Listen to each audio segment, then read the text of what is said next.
I get it. Scrolling through a dozen power inverter listings, you see glossy photos of sleek units, bold claims of 5000 W pure sine wave, and you start to wonder if any of them actually hold up once you hook them up to your truck battery. I've been there, and the last thing you want is to spend a good chunk of cash on a converter that sounds perfect on paper, but leaves you sitting in the dark when you need it most. Link is in the description if you want to check the product details on Amazon. So, let's break this down before you click Add to Cart. First, what is the real problem you're trying to solve?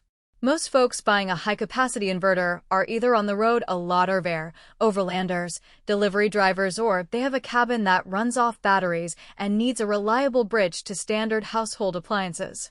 The alternative is a cheap, low-wattage unit that can only keep a phone charger alive, and that quickly feels limiting when you try to power a fridge, a power tool, or a microwave. The VRTOIJU model tries to cover the whole spectrum, accepting input from 12V all the way up to 60V and spitting out either 110V or 220V AC at up to 8000 W. That flexibility is the headline, but the devil is in the details of everyday use. What makes this inverter stand out is the pure sine wave output. Unlike modified sine models that can hum or cause glitches in sensitive electronics, a true sine wave mimics the clean power you get from the grid. In practice, that means you can run a laptop, a TV, or even a medical device without worrying about interference or premature battery wear. I've seen people try to charge a CPAP machine with a modified inverter and end up with a blinking error light. With the VRTOIGU, that's not a concern. You get a smooth waveform that respects the device's internal power regulation. The smart color screen is another practical touch. Instead of guessing whether you've hit a surge limit, the display shows input voltage, output voltage, and current draw in real time. On a long weekend trip, I was able to keep an eye on how much my fridge and a small heater were pulling, and I could dial back the heater when the battery voltage dipped below a safe threshold.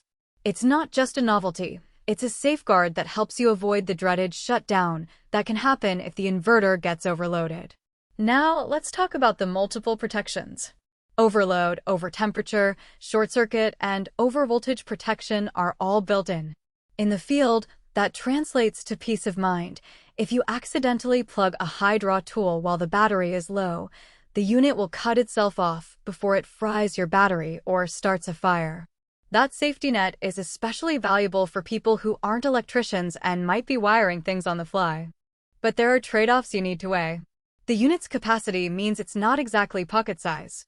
Even the 5000 W version weighs close to 30 pounds, and the wiring required to feed it safely from a 12V battery needs to be at least 4 mm copper, preferably larger if you plan to run near the top of its rating. If you're thinking of tossing it into the back of a compact car and plugging it in with a thin, generic cable, you'll be setting yourself up for voltage drop, excessive heat, and potentially tripping the protection circuits. In short, the inverter is portable in the sense that you can move it between vehicles, but it isn't plug-and-play for a small sedan without some proper prep work. Another practical limitation is the idle draw. Pure sine wave units tend to consume a few watts even when no load is attached, and with a high-capacity model that can be around 2-3A at 12V.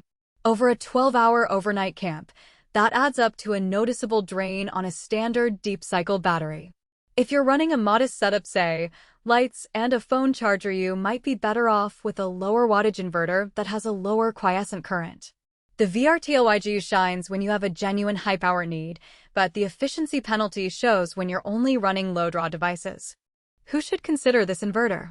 If you're an RV owner who regularly powers a kitchen microwave, a portable air conditioner, and a suite of personal electronics from a single battery bank, the ability to pull 7000 W or more gives you headroom that most 2000 W units simply can't provide. It also makes sense for a work truck that needs to run power tools at a job site where grid power isn't available. You can connect a 60V battery system and still have enough juice for a circular saw, a grinder.